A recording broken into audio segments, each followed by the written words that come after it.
কিন্তু সংকেতে জানি না ইতিহাস তো কিছু যেন না হয়। আচ্ছা আপনি তো কোনোদিন ফ্রন্টে যাননি? না। ও মা, 1918 মিলিটারি স্কুল থেকে যখন বেরোলাম তখন প্রথম বিশ্বযুদ্ধ শেষ। জীবনে সিংহ ভাগ কেটে গেল মিলিটারি ব্যারাকস আর বিল্ডিং তৈরি। অফিসার চেয়ার টেবিল নিয়ে বসলাতে আমার তো ভালো লাগে মশাই।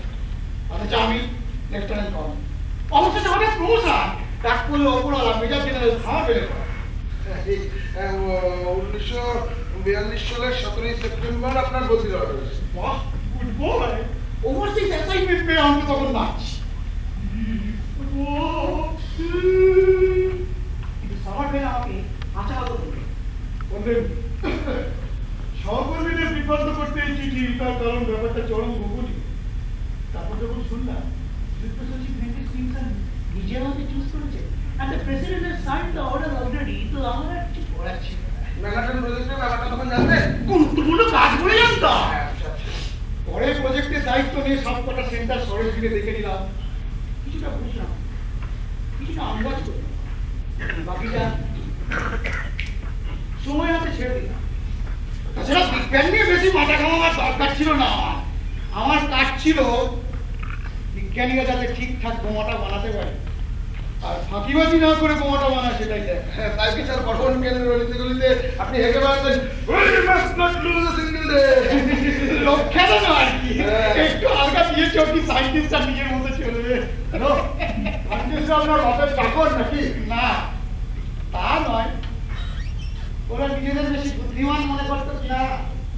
শিকাগোর মেটালার্জিক্যাল ল্যাবরেটরিতে একটা সিরিয়াস আলোচনা হচ্ছে 10,000 টন টিএনটি বোমা বিস্ফোরণের উপযুক্ত পারমাণবিক বোমা তৈরি করতে কত প্লুটোনিয়াম লাগে তার হিসাব নিকেশ।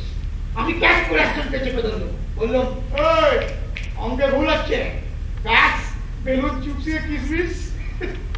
সেই দলে আমার কয়েকটা নোবেল লরিয়েটও ছিলেন, বুঝুন। এর ফলে অবশ্য আমি ওদের খুব চক্ষুশূল হয়েছিলাম। তো কেন আপনার বন্ধুরা আপনাকে বলতেন গ্রিজি গোপস, তেলতেলে আঠালা চরিত্রের মানুষ। ম্যানহাটন প্রজেক্টের সর্বময় কর্তা হিসেবে এই অ্যাটিটিউডটা ভুল বলতে চান? বিংশ শতাব্দীর 3 দশকে ল্যাবরেটরিতে পলিটিক্স ঢুকে পড়ল, ঢুকতেই হলো। তার কারণ রাষ্ট্রবিজ্ঞানীদের এনকারেজ করে তাদের গবেষণায়, সেক্ষেত্রে বিজ্ঞানীরা যদি রাষ্ট্রের সেবা না করে তো এছাড়া উপায় ঠিক সেই কারণে ক্যাপিটালকে আটকে রাখতে হবে। আর হিটলারও তো হাইজেনবার্গদের বাধ্য করেছে। সেই লাল হোক, সাদা হোক, সবুজ হোক, বেগুনি হোক, রাষ্ট্র তো রাষ্ট্রই। নইলে অটোমান বন্ধে হোয়াইটসেকারকেও আপনাদের বন্দি করে রাখতে হয়। যুদ্ধের পরেও ইংল্যান্ডে, যুদ্ধের পরে ইংল্যান্ড আমেরিকার বন্ধুত্বে এমন অনেক সিদ্ধান্ত নেওয়া হয়েছিল যা নিয়ে প্রশ্ন থাকতেই পারে। তাহলে তাই যে ইতিহাসের পাতা ভারী করার কোনো প্রশ্নই হবে না। তার কারণ after all politicians are also human beings. আর তাছাড়া ইংল্যান্ডের সঙ্গে আমাদের বন্ধুত্ব কন্ডিশনাল। আমি নিজেই ওদের আণবিক গবেষণায় কোনো হেল্প করিনি, বরং বন্ধুদের চেষ্টাই বেশি করেছিলাম। আমি শুধু চেয়েছি মারাত্মক বোমাটা তৈরি হোক আর তার ব্যবহার। বেসামরিক কোনো কমিটিতে আমার নাম না থাকলেও সব মিটিংয়েই আমি থাকতাম বোমা ফেলার সিদ্ধান্ত ত্বরান্বিত করার জন্য। জাপানিরা রোজ আমাদের ছেলে মারছে, ইউরোপিয়ান বিজ্ঞানীদের তারা কেউ নয়, তাই বিজ্ঞানীরা তো নেকুপুসু করছিলেন, দেখে গা চলে যেত। হিরোশিমা নাগাসাকি ধ্বংসে মেজর জেনারেল লেসলি গ্রোভসের অবদান অসামান্য। আচ্ছা জেনারেল, একটা কথা বলুন তো, জাপানের উপর বোমা বর্ষণ কি খুব জরুরি ছিল? মানে ওরা তো প্রায় আত্মসমর্পণ করে এসেছিল। হ্যাঁ, দেরি হচ্ছিল শুধু অনমনীয় জাতীয় চরিত্রের জন্য, সামুরাই স্পিরিট। বস্তুত পশ্চিমে স্ট্যালিন আসার অনেক আগে জাপান স্ট্যালিনকে প্রস্তাব দিয়েছিল যে ওরা আত্মসমর্পণ করতে চায়, স্ট্যালিন যেন একটু হেল্প করে। স্ট্যালিন জাপানকে সেই সুযোগ দেননি। তাহলে 24শে জুলাই চরমপত্রের পরিপ্রেক্ষিতে জাপানের কি উত্তর হবে জেনেই আপনারা এগিয়েছিলেন। No need to get excited, man. It's better for a few thousand Japs to perish than a single of our boys. ঠিক, কোটি কোটি ডলার খরচ করে আমরা কি বানালাম দুনিয়া জানবে না। ঠিক এইরকমই একটা যুক্তি হিটলার দিয়েছিল হল্যান্ডে বোমা ফেলার আগে, অথবা ইউথিনিজমের আগে। সমর শক্তি ও ক্যাপিটাল সেই তুমি বিজ্ঞানের মতো তারা ঘাড় ঘোরাতে জানে না। হিটলারের সাথে কেন বারবার ঘোরাচ্ছে? আমেরিকা যদি জাপানকে না ঝাঁকতো যুদ্ধ আজও থামতো কিনা? 8ই আগস্ট স্ট্যালিন যদি জাপানের বিরুদ্ধে যুদ্ধ ঘোষণা না করতো, জাপান কিন্তু তেরে পুরো লাগতো। ওই যে সামুরাই স্পিরিট। আচ্ছা ধরে নেওয়া যাক আপনার কিংবা আপনাদের হয়তো সেই যুদ্ধ থেমেছে, কিন্তু আপনারা থামলেন না কেন? মানে যুদ্ধের পর বিজ্ঞানীরা চাইছিলেন পারমাণবিক শক্তি লাগানো হোক মানুষের কল্যাণকর কাজে, বন্ধ হোক পারমাণাস্ত্রের খেলা, কিন্তু আপনারা চাইলেন অন্য কিছু। মনে করে জেনারেল গ্রোভস, অ্যান্ড্রু কংগ্রেসম্যান আপনার পরিচালনায় একটা বিল আনতে চাইছিলেন, যার ফলে সমস্ত ক্ষমতা আসলে যেত মিলিটারিদের হাতে, আর পেন্টাগনের নির্দেশে বিজ্ঞানীরা দাসের মতো পরমাণু অস্ত্র তৈরি করে যাবে, আর তার ভয় দেখিয়ে সারা দুনিয়ার উপরে প্রভুত্ব করবে আমেরিকা। কিন্তু ওই সেন্টিমেন্টাল লোকটা, কি যেন নাম, সব ফেসতে দিল। অ্যান্ড্রু বারবার অপমান করেও নিরস্ত করতে পারেননি শিলারকে, এখন তো লাভ হলো না। 54 মার্চ মাসে আপনারা আবার হাইড্রোজেন বম্ব টেস্ট করলেন। আমাদের পরে অনেক দেশই নিউক্লিয়ার টেস্ট করেছে, রাশিয়া, ব্রিটেন, ফ্রান্স, চীন, এমনকি আপনাদের ভারত। বাহ, সব তো আমেরিকা। আর পিকনিক থেকে হতাহত হয়নি, মনে রাখবেন। তার রেডিয়েটিভ ফলআউট সেটা কিছু না? Oh Jesus, radioactive death is a very pleasant, isn't it? কি বলেন? আবার বলুন। Present day, present day. লাকিয়ান কেমন আছে? ওয়াসাল আমাকে জাতীয়ন গানাতে রেডিয়েশন লেগেছিল, দেখতে দেখতে হাত অবশ, অসার, মাথা সব চুল উঠে গেল, রক্তে ডব্লিউবিসি হুম করে কমলেও 24 দিনের মাথায় মারা গেছিল বিজ্ঞানী জাতীয়ন। আপনারা চাই প্রেজেন্ট ডে। বলে যাবেন না, আমি জেনারেল লেসলি গোস। অনেক হয়েছে, চল আপনি চল। বাস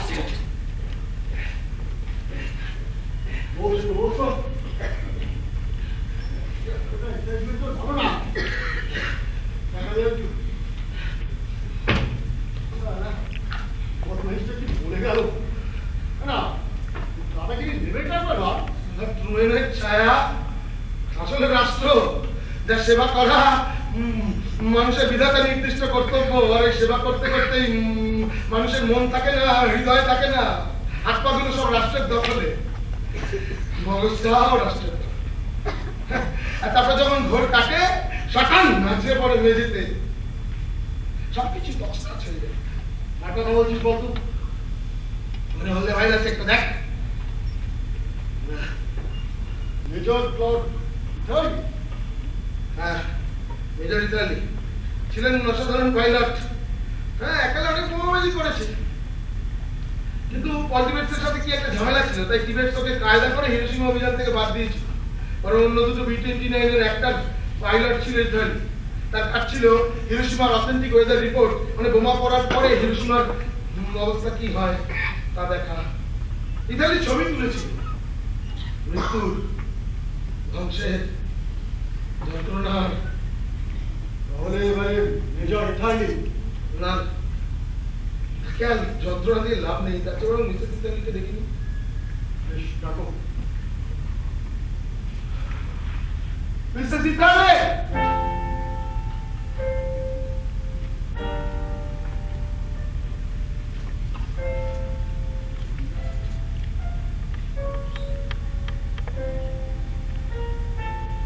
মিসেস ইতালি, আপনার স্বামী ক্লড ইতালি সম্বন্ধে আমরা কয়েকটা প্রশ্ন জিজ্ঞাসা করতে চাই। ক্লড ইতালি আপনার আমার স্বামী নন। জানি আপনি বিবাহ বিচ্ছেদের আবেদন করেছিলেন কোর্টে। হ্যাঁ, আবেদন মঞ্জুর হয়েছিল। আপনি ক্লডকে ভালোবাসতেন না? বাসতাম, খুবই ভালোবাসতাম। ক্লডের মতো মানুষ আমি আগে কখনো দেখিনি। তাহলে বিবাহ বিচ্ছেদের আবেদন করেছিলেন কেন? ওর সঙ্গে ঘর করার সম্ভব ছিল না। আচ্ছা, যুদ্ধের শেষে মেজর ইতালি ফিরে আসার পরেই কি আপনার এমনটা মনে হয়েছিল? না, তখন আমার মতো সুখী মেয়ে কেউ ছিল না।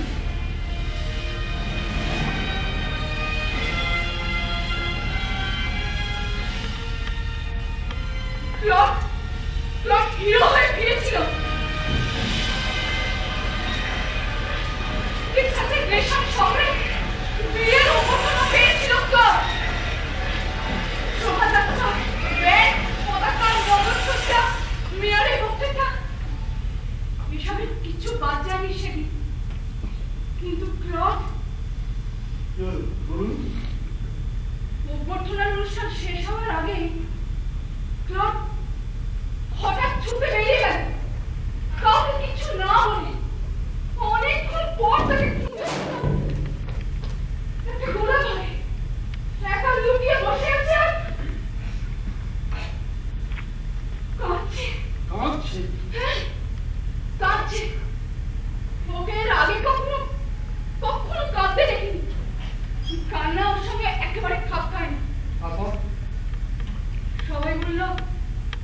স্নায়বিক গোলমাল। যুদ্ধের পর শান্তিপূর্ণ জীবনে মানিয়ে নিতে অনেকে পারেনি প্রথম দিকে। আমিও তাই ভেবেছিলাম। নিজের উপর বিশ্বাস ছিল ওকে স্বাভাবিক জীবনে ফিরিয়ে আনতে পারবে। পারলেন না? না, চেষ্টা ত্রুটি করিনি, কিন্তু দিন দিন অবস্থা খারাপের দিকে যেতে লাগলো। আমি ভয় পেতাম ওকে দেখে। মাঝরাতে লাফিয়ে উঠে অমানসিক গলায় চিৎকার করে উঠতাম, ওই এক চিৎকার,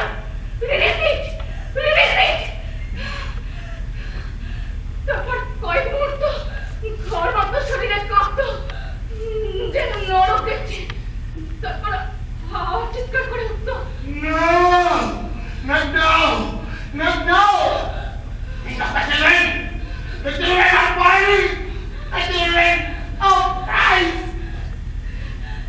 এই সময় ক্লরের মুখের দিকে তাকিয়ে ভয়ে আমার প্রাণ শুকিয়ে যেত।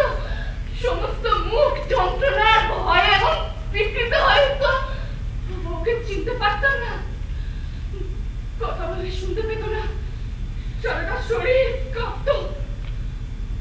মাঝে মাঝে দু চোখ বড় করে মেরে আমায় বলতো, জিনিসপত্র গুছিয়ে দাও, হিরোশিমা যেতে হবে, পেন্টাগন হুকুম দিয়েছে, ওখানে গিয়ে আমায় দেখতে হবে ছোট ছোট ছেলে মেয়েদের কি হয়েছে।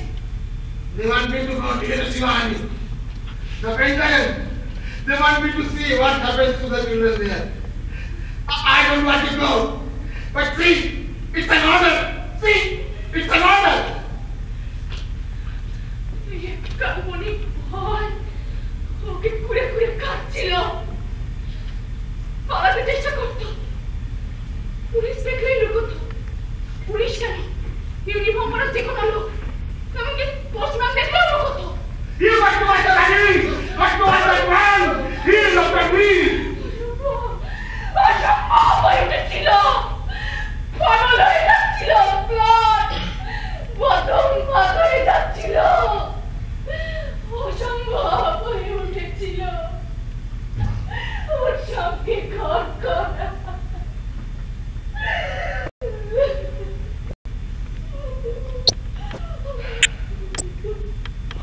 বুঝতে পারছি, কিচ্ছু বুঝতে পারেনি, কেউ কিচ্ছু বোঝেনি। ডিভোর্সের মামলা করেছিলাম বলে সমস্ত লোক অবাক হয়ে থাকতো, যেন আমি এত স্বার্থপর অসন্ন মেয়ে অসুস্থ স্বামীকে ফেলে পালাচ্ছি। আর ক্লড যখন মাঝরাতে এরকম অমানসিক চিৎকার করতো, তখন তো কেউ তাকে দেখেনি। ভয়ে নিবই কেউ তোকে দাঁত চেপে ওই পাগলাকে সামলেছি।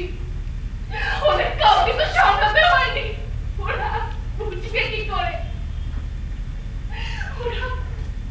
ওরা শুধু দোষ দিয়ে গালাগাল।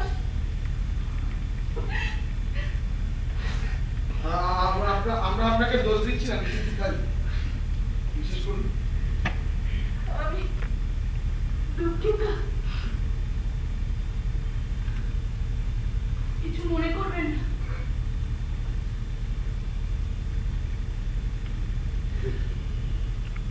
হঠাৎ যেন ক্লডে দুঃস্বপ্ন দেখার চেহারাটা চোখের সামনে ভেসে উঠল।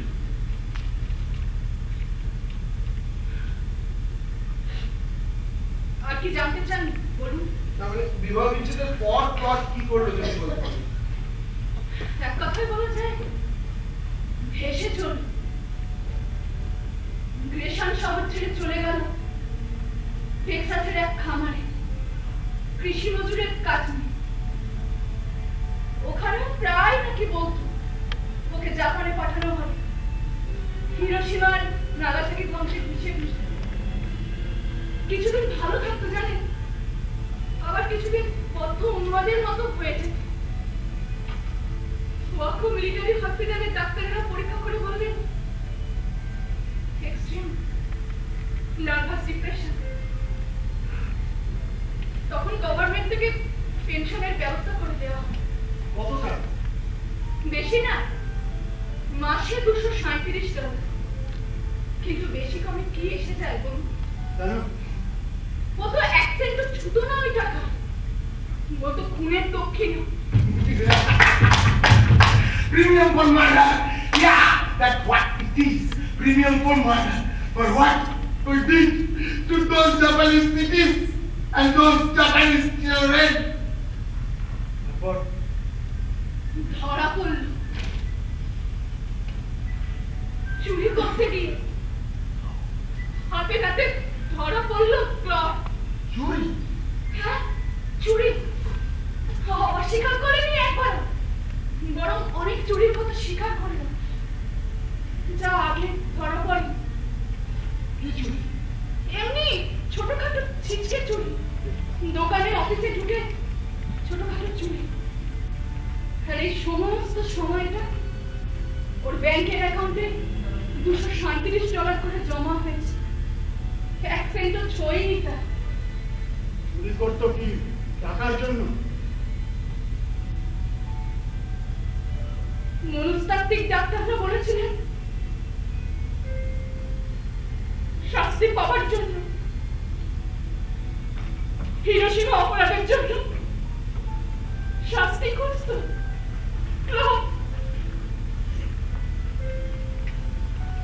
ও এখন কোথায়? পড়ুয়ার জেলে।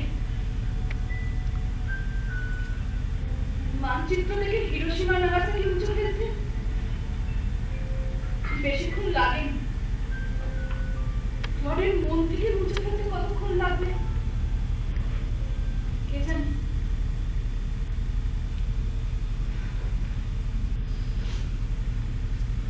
ধন্যবাদ মিসেস দেব।